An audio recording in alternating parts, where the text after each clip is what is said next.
एक शाम प्राची टीवी पर सीरियल देख रही होती है। तभी उसकी सास वहां आती है।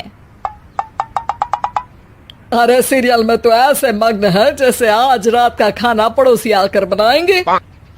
मुझे पता ही नहीं था आपने अपने बेटे की शादी पड़ोस में भी की हुई है। हैं? मतलब? मतलब इस घर में सारा काम बहू ही करती है, आप तो सिर्फ खर्राटे मारती हैं। अच्छा जी, फिलहाल तो तुम आराम फरमा रही हो, चलो जाओ, ये मेरे टीवी देखने का समय है। आहा, इसीलिए मुझे भगाया जा रहा है। सॉरी, अब तो बिल्कुल नहीं जाऊंगी। प्राची की इस बात पर दोनों सास बहू के बीच टीवी रिमोट के पीछे बच्चों जैसे छीना झपटी शुरू हो जाती है, जिसके बीच श्लोक भी काम से घर वापस आ जाता है। हाँ, आज मेरी चूहे बिल्ली की जोड़ी किस बात पर झगड़ रही है? अरे तेरे बीवी मुझे टीवी ही नहीं देखने दे रही। अरे तुम्हारी मम्मी मुझे खाना बनाने के लिए फोर्स कर रही है। अरे वाह, ऐसे बेतुके रीजन पर तो बच्चे भी झगड़ा नहीं करते। अरे मुझे कुछ मत बोल, सब इसने ही शुरू किया है। हाँ हाँ, जैसे आप तो बहुत दूध की धूली है ना। अरे बस, दोनों चुप। प्राची जाओ, खाने की तैयारी करो। और माँ तुम छोड़ो, तुम्हें क्या बोलूं, शांति से अपना सीरियल देखो, मुझे दोबारा लड़ने की आवाज सुनाई नहीं देनी चाहिए। ऐसा बोलकर श्लोक वहां से चला जाता है, जिसके पीछे पीछे प्राची भी कुछ न कुछ बड़बड़ाते हुए रसोई में चली जाती है। हाँ हाँ, सासू जी को तो कुछ बोलेंगे ही नहीं, बस मुझ पर ही हुक्म चलता है, खाना बनाओ, जैसे मैं इनके घर में खाना बनाने के लिए आई हूँ। इसी तरह शाम बीतती है और रात को श्लोक और प्राची की सास खाना खाकर सोने चले जाते हैं, लेकिन प्राची गुस्से में कुछ खाए बिना काम में ही लगी रहती है। इस घर में किसी को घंटा फिक्र नहीं पड़ता, मैं खाऊं या भूखी रहूं। प्राची कुछ देर के लिए रसोई से बाहर जाती है और जैसे ही वापस आती है तो वहां दूध का भरा ग्लास देखकर हैरान रह जाती है। फिक्र पूरी है, बस दिखाना नहीं है। प्राची दूध पीकर सोने चली जाती है और अगली सुबह एक बार फिर सास बहू का कार्टून नेटवर्क स्टार्ट हो जाता है। ये तुमने ही किया है। अरे अजीब जबरदस्ती है, मैं बोल रही हूँ मैंने कुछ नहीं किया। दोनों ने मिलकर पूरे घर को पागल खाना बनाया हुआ है। यहाँ कोई नॉर्मल इंसान तो रह ही नहीं सकता, इसीलिए अब पड़ोसी क्या रिश्तेदार भी घर आने से कतराते हैं। और सुन बेटे, तू भी चंगा, तेरी माँ भी चंगी, तेरी बीवी भी चंगी, रिश्तेदार। हाँ जी, आपको नहीं पता क्या, गंगाधर ही शक्तिमान है, रिश्तेदार ही। हाँ हाँ, बस समझ गया। कभी जानवरों जैसे लड़ेंगी तो कभी जुगलबंदी करेंगी। भाई मैं आप दोनों के बीच में नहीं फंसना चाहता। सास बहू की इस मनमौजी जोड़ी से परेशान होकर श्लोक अपना सिर खुजलाता वहां से चला जाता है। चलो अब मैं भी कीर्तन में जा रही हूँ। इस पर जैसे ही सास कमरे में अपना पर्स लेने जाती है तो वहां नाश्ते की प्लेट रखी देख मुस्कुराने लगती है और नाश्ता करके घर से बाहर निकलते हुए कुछ पैसे टेबल पर रख जाती है, जिसके कुछ देर बाद सिलेंडर वाला घर आता है। ओ मोरी मैया, मैं सिलेंडर के बारे में तो बिल्कुल भूल ही गई थी। घर खर्च के सारे पैसे भी मम्मी के पास है और श्लोक से बोला तो उल्टा 4 बात सुनाएंगे। प्राची ये सोच ही रही होती है कि अचानक उसका चेहरा चमक उठता है और वो घर में आकर इधर उधर देखने लगती है। तभी उसकी नजर टेबल पर रखे पैसों पर पड़ती है, जिन्हें वो सिलेंडर वाले को दे देती है। ये सब श्लोक देख लेता है। अच्छा बेटे, इतना बड़ा घोटाला, सबके सामने मैं तेरी दुश्मन और पीठ पीछे तेरी मेरी यारी। इस पर श्लोक एक प्लान बनाता है और शाम को सब एक साथ बैठे होने पर बोलने लगता है। माँ, तुम दोनों की बहुत लड़ाई होती है, इसलिए मैं सोच रहा हूँ कि प्राची को उसके घर छोड़ाऊं, इससे वो भी खुश रहेगी और तुम भी। अचानक श्लोक की ये बात सुनकर सास बहू शौक से उसकी तरफ देखती हैं। अरे ऐसे कैसे घर छोड़ाओगे, मुझे कहीं नहीं जाना। अरे तुमने बोला नहीं पर मैंने सुन लिया, तुम्हें मम्मी के साथ रहना अच्छा नहीं लगता, मुझे पता है। अरे वो, अरे जब बहू खुद कुछ काम बोले तो वो तुझे सुनता नहीं, और अब जो इसने बोला ही नहीं वो तू समझ गया।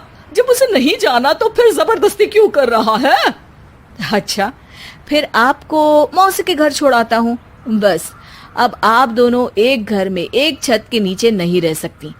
मैं इस टॉम एंड जेरी की जोड़ी को और नहीं झेल सकता। है? ऐसे कैसे नहीं रह सकते? तुम्हें इतनी दिक्कत है तो तुम्हारा बोरिया बिस्तर पैक कर देती हूँ, लेकिन मम्मी जी कहीं नहीं जाएंगी। बिल्कुल यही सुनना था मुझे। अगर दोनों में इतना ही प्यार है फिर हर वक्त ये लड़ाई का नाटक क्यों करती हो?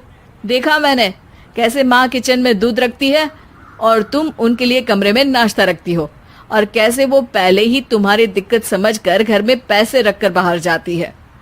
अरे भाई, इतना ड्रामा तो डेली सोप में भी नहीं होता जितना तुम दोनों ने इस घर में फैलाया हुआ है। तू हमें टॉम एंड जेरी बोलता है ना, तो याद कर वो दोनों भी एक दूसरे को बाहर वालों की बुरी नजर से बचाने के लिए हमेशा सबके सामने लड़ते थे, लेकिन अकेले में दिक्कत के समय मदद भी तो करते थे। बस हमारा रिश्ता भी कुछ ऐसा ही है। और वैसे भी अगर सास बहू में तू मैं नहीं होती तो दुनिया वालों को कहानियां कैसे मिलेंगी? लॉकडाउन से पहले गीता के घर का नजारा कुछ ऐसा था कि रोहन ऑफिस जाता था और शिवन स्कूल। जिनके घर से जाने के बाद गीता काम खत्म करके बाकी समय आराम करती थी। लेकिन लॉकडाउन के बाद ऑफिस और स्कूल घर में ही खुल गए और इससे गीता का हाल वो तो आपको देखने में ही मजा आएगा। शिवेन, ओ शिवेन, महाराज उठने के लिए क्या 21 तोपों की सलामी लेंगे? अरे बिस्तर से बाहर निकल, ऑनलाइन क्लास स्टार्ट होने वाली है।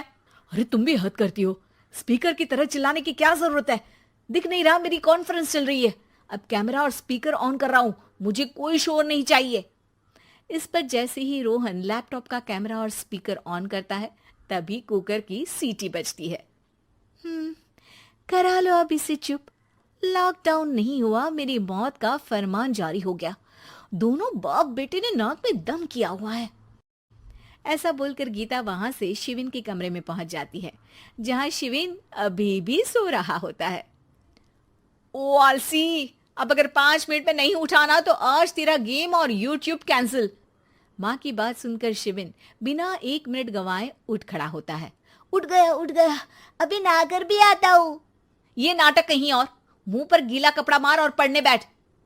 शिविन की ऑनलाइन क्लास स्टार्ट हो जाती है, जिस पर गीता उसे वहां बिठाकर रसोई में चली जाती है। थोड़ी देर में उसे कमरे से कुछ आवाज सुनाई देती है, जिसे सुनकर वो कमरे में वापस आती है। हाय राम, तुझे क्लास अटेंड करने के लिए बोला था, कैमरा ऑफ करके बिस्तर पर नाचने के लिए नहीं बोला था। मम्मी मुझे कुछ समझ नहीं आ रहा, आप बाद में पढ़ा देना ना, वैसे भी अटेंडेंस तो लगी गई है। हाँ बेटा, जरूर बन जा, तू अभी से हम सबका बाप बन जा। अरे नहीं मतलब कहाँ से लाते हो इतना दिमाग, और पढ़ाई करते हुए ये चला कहाँ जाता है? नाइस क्वेश्चन, दिमाग से पूछकर बता दूंगा। शिविन की बातों से परेशान होकर गीता उसे मारने के लिए जैसे ही आगे बढ़ती है तभी वो कमरे से बाहर भाग जाता है। अब शिविन आगे आगे और गीता हाथ में चप्पल पकड़े उसके पीछे पीछे पूरे घर में दोनों घूम रहे होते हैं। इसी बीच वो रोहन के पास पहुंच जाता है और शिविन को मारने वाली चप्पल रोहन के लैपटॉप पर जाकर गिरती है। ओए माँ! मम्मी, अब पापा को चप्पल मार रही हो?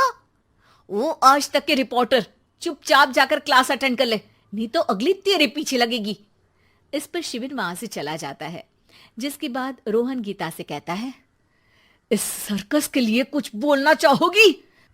अरे क्या करूं, जब से तुम दोनों घर में रहने लगे हो घर अपने आप ही सर्कस बन गया है और मैं तुम्हारी नौकर। कभी बेटी को संभालो तो कभी बाप के नखरे उठाओ। इन्हीं सब उथल पुथल में दिन बीतते रहते हैं, जिसमें हर रोज घर के अंदर कुछ नया सियप्पा खड़ा मिलता है, जो ज्यादातर शिविन और रोहन के ऑनलाइन स्कूल और ऑफिस से रिलेटेड ही होता है। एक सुबह, शिविन चल उठ, आज की क्लास जल्दी है। कैमरा ऑफ करके आप अटेंड कर लो। अरे ऐसे छित्तर पड़ेंगे, दादी नानी सब एक साथ याद आ जाएंगी। गीता की लाख मशक्कतों के बाद क्लास तो खत्म हो जाती है, लेकिन उसके बाद शिविन फोन इस्तेमाल करते हुए इंस्टाग्राम रील बनाने लगता है। रसोड़े में कौन था?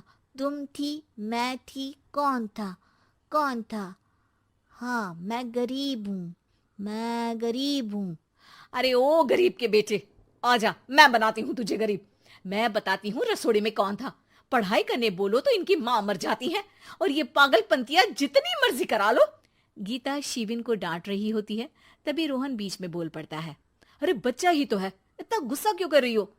बेटे का साथ देने की इसी एक कोशिश में अब शिविन के साथ साथ रोहन भी गीता के गुस्से की सूली पर चढ़ जाता है। अगर बेटे पर इतना ही प्यार आ रहा है तो इसे क्लास अटेंड क्यों नहीं कराते, इसका होमवर्क क्यों नहीं कराते? उस समय तो बहुत जल्दी मीटिंग आ जाती है। वो काम मैं करूं और यहाँ इस बेफिजूली की चीज में तरफदारी करके बन जाओ महान।